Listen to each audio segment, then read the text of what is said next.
Bon, bah du coup, ouais, comme je vous le disais, déjà, je commence sur Bitcoin en daily. La grosse, la grosse peur ou indication qu'on a eue hier soir, du coup, à la clôture, qui nous indique que pourquoi pas on irait chercher un peu plus bas, c'est la clôture en dessous des 18,5.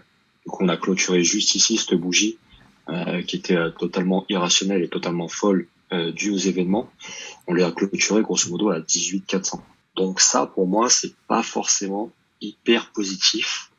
On montre clairement des signes de faiblesse et les objectifs, pour moi, sont clairement d'aller nettoyer au moins les 17,6. Après, une fois qu'on aura fait ça, si on le fait, on replanifiera, on réfléchira sur la meilleure façon d'agir sur le marché. Et soit on a un retour de force et on ira chercher un peu plus haut, soit clairement on ira chercher un nouveau point bas. Donc voilà, premier objectif court terme, moi, il est clairement à 17,6. Ok. Sur du 4 heures, bah, pour l'instant, on respecte notre petite tendance baissière. Du coup, j'ai bien mes order blocks juste ici. Un bon gros FVG juste ici. J'ai noté de mon COS, du coup, ça serait cassure, ça serait mon point cassé pour un changement de tendance. Mon boss ici, on voit qu'on a méchant dessous, mais j'attends vraiment une clôture pour le confirmer. Voilà, à court terme, les deux points que j'observe. Du coup, un petit 20 200 pour changement de tendance et 18 250 pour de la continuation. Tout ce qui se passe entre m'intéresse très peu. J'attends comme d'habitude un signal du marché pour pouvoir agir. Changement de tendance ou continuation. C'est quoi la trendline là? 1900 là, c'était une résistance? Ah ça, ouais, c'est bah du coup c'était un support que j'avais noté qui est maintenant devenu résistance. Du coup, à voir comment le prix réagit à son contact. On voit qu'on a un peu galéré. De toute façon, c'est le principe de ces supports et résistances quand on les dessine sur une seule ligne. C'est relativement approximatif. Ouais. Ça peut matcher au dollar près des fois, et c'est plutôt très satisfaisant. Et voilà, il faut toujours mettre ça entre guillemets. On note une zone de prix. Théoriquement, le plus rationnel, je pense que quand tu dessines des supports résistances, il faudrait clairement dessiner une zone. C'est dans cette zone que le prix va réagir d'une certaine manière. De là à dire que c'est pile poil 19 182, Ouais. je pense que c'est un peu présomptueux et ça peut fausser un peu notre analyse, tu vois. Parce que là, clairement, je suis en train de dire que notre support, ce qui était un support, a cassé et que maintenant c'est une résistance, alors que ça se trouve c'est toute la zone qui est en train d'agir en tant que support et ça peut peut-être nous rejeter à la hausse. Donc voilà, toujours entre guillemets ces fameuses lignes. Mais pour l'instant, effectivement, ça a cassé et on va le traiter comme une résistance. Donc là, court terme, voir ce que y a rien à plus à faire Terme quoi. pour moi, Plus à attendre. moi court terme baissier. Court terme baissier selon moi, mais clairement, si on veut pas se casser la tête, de toute façon, on agit tout le temps en fonction de ce que nous transmet le marché. Et pour l'instant, les seuls points qu'on a à noter, c'est les 22 200 et les 18,2. Cassure de l'un ou de l'autre nous donnera la direction, au moins à court terme. Si jamais on fait un changement de tendance, je vais target tout ce qui est ici. Du coup, mon FVG, mon order block. En revanche, si on vient casser et faire de la continuation baissière, les 17,6 sont juste ici et sont très clairement désignés. Autrement, si on fait vraiment de la continuation baissière sur une échelle un peu plus grande, ce que je fais, c'est que je prends mon VPVR juste ici. Ouais. J'ai mis ma chart en daily. Je corrige juste parce qu'on était sur ETH, mais c'est exactement la même chose. VPVR, daily, Bitcoin, je me mets à peu près sur un niveau relativement bas, tu vois, quitte à prendre juste ici le point le plus bas du précédent bear market, et je vais pouvoir mettre en valeur tout simplement des plots juste ici où il y a eu énormément d'exécution de volume, Ouais. qui constitue notre zone de résistance ici, notre zone où on a eu un peu de relief. On a un second plot juste ici qui va agir en tant que résistance, et juste ici on a un creux. Du coup très favorable pour aller travailler juste ici, et pourquoi pas venir consolider, faire un peu de business. Donc ça nous donnerait grosso modo un Bitcoin entre 17,5 et 16 000. On voit qu'on a un peu de volume ici, du coup je l'ai pas mis. Je le mets en tant que pseudo-résistance, mais ce sera très faiblard. Et puis après, l'autre zone intéressante, ça va être 15 à 14. Ok. Si on va là-dedans, perso, j'achète relativement massivement. Dernière chose, en daily, sur cette chart, c'est cette trendline qu'on peut dessiner depuis le top. juste ici, qui vient rechoper ce beau rebond qu'on a eu et qui nous a rejeté juste ici aussi.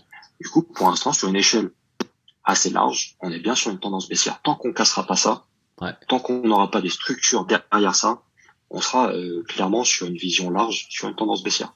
Pour du DCA là, prochaine zone d'achat, c'est 17,6. Ouais, 17,6, j'attends une réaction. Pourquoi pas placer un swing, du coup, une position spot assez lourde, mais de moyen à court terme. Pour de l'achat long terme, une détention long terme pour le prochain bull run, j'attendrai, si jamais on l'a, un Bitcoin au moins à 16 000. Bon, sachant que si ça va à 17 et quelques, les alts, les prix vont être pas mal. Ouais, totalement. C'est pour ça que je privilégie d'étudier le Bitcoin en tant que leader du marché, mais j'investirai plus particulièrement, plus facilement sur des altcoins relativement solides quand même, hein. Des trucs dont les projets, les équipes ont été validés par nos recherches. Ouais. Et ouais, il y aurait un potentiel retour sur investissement plus important, donc j'investirais plutôt sur des altcoins. Dernière petite chose que je peux rajouter, c'est ça, c'est le CVD. J'en parle tout le temps sur le Discord. C'est très efficace. C'est vraiment relativement simple d'utilisation, surtout avec le petit qu'on a créé, le petit tableur. Même pas besoin de savoir comment l'utiliser. Il y a juste à mettre en avant l'action de prix et ce que te transmet le CVD. Tu vas sur ta petite charte et tout est dit. Actuellement, on voit quoi? On voit Bitcoin qui fait de nouveau en bas, grosso modo. J'ai enlevé l'élément. Alors qu'on voit à l'inverse notre CVD qui est relativement haussier. Petite divergence, ouais. Je vais sur... du coup, ouais, j'ai mes petites aides juste ici. J'ai juste à aller sur interprétation CVD. Ça va m'ouvrir. Du coup, qu'est-ce qu'on disait? On disait que Bitcoin faisait des plus bas alors que notre CVD faisait des plus hauts. Ouais. Bitcoin, Épuisement il fait des plus bas. Mon CVD fait des plus hauts. Du coup, j'ai épuisement des vendeurs. À court terme, je vois de l'épuisement des vendeurs. Donc, pourquoi pas, s'il n'y a pas de retour de force vendeuse, pourquoi pas un petit retournement? Voilà, c'est un petit indice. C'est pas pour ça que ça match à 100%. Voilà, j'ai tout dit. Ouais, Steph. Bon, du coup, juste pour reprendre, Ouais. donc cette analyse un petit peu d'Ethereum. Donc, on voit tout simplement qu'on est retourné dans la zone de rechargement de longue, qui correspond aussi à notre ancien range dans lequel on était auparavant. Donc, on est passé sous cette résistance des 1200, on va dire 1280 plus ou moins. Ce matin, quand on a ouvert, on était bien en dessous. On attendait un pullback sur cette résistance pour voir un petit peu comment ça allait réagir. Est-ce qu'on va être rejeté pour ensuite pouvoir repartir plus bas, ou est-ce qu'on va réussir à clôturer au-dessus en 4 heures pour consolider au-dessus et peut-être aller chercher soit ce FVG et encore plus haut cet order block qu'on retrouve au 1700 et quelques. Donc ça, c'est à voir. Donc les deux scénarios possibles, c'est soit le pullback sur cette résistance-là pour aller chercher plus bas, parce qu'on peut voir ici qu'on a un NPOC monthly sur le bas de notre ancien range, qui pourrait servir de grosse résistance et de point d'intérêt. Donc voilà un petit peu pour le scénario bearish, et en bullish, comme je disais, la consolidation pour aller chercher cet order block et ce gros FVG qu'on peut retrouver ici. Voilà un petit peu. Voilà un petit peu pour Ether. Je sais pas, est-ce que tu voulais rajouter autre chose? Est-ce que c'est quoi ta vision, toi, plutôt en daily, plutôt investissement? Ça serait du coup possible achat si tu vois de la consolidation au niveau des 1000 balles, qui semble être plutôt fort en tant que support. Ouais. Ou ton scénario cassure, si on va chercher un peu plus bas, ce serait quoi tes zones? Alors en daily, on va passer tout de suite en daily. Hop. En temps, je vais me mettre voilà, vraiment sur une grosse vision. Je vais enlever ça.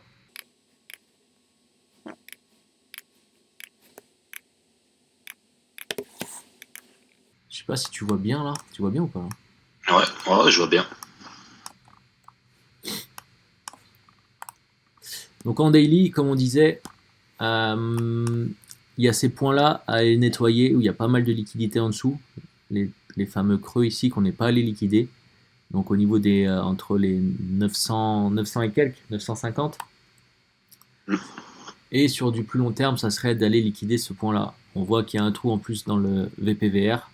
Donc il y a une zone aussi, on peut aller faire du bise qui pourrait être hyper intéressant. Donc ça serait entre les 700, aux alentours des 700-800 dollars. Donc ça serait vraiment le scénario dans lequel là où il faudrait regonfler les achats là. Donc voilà pour le plus long terme. Donc là, dans un premier temps, voir un petit peu ce que donne ce pullback sur la résistance, voir si on arrive sur ce NPOC monthly au niveau des 1000 dollars. Et si jamais on casse ce NPOC, c'est qu'on va les liquider en dessous dans les 950 et après par la suite dans les 800 dollars. Où là, par contre, dans les 800 dollars, on va pouvoir racheter en spot et avoir des prix hyper intéressants. Ok, ouais. Voilà un petit peu pour Ether.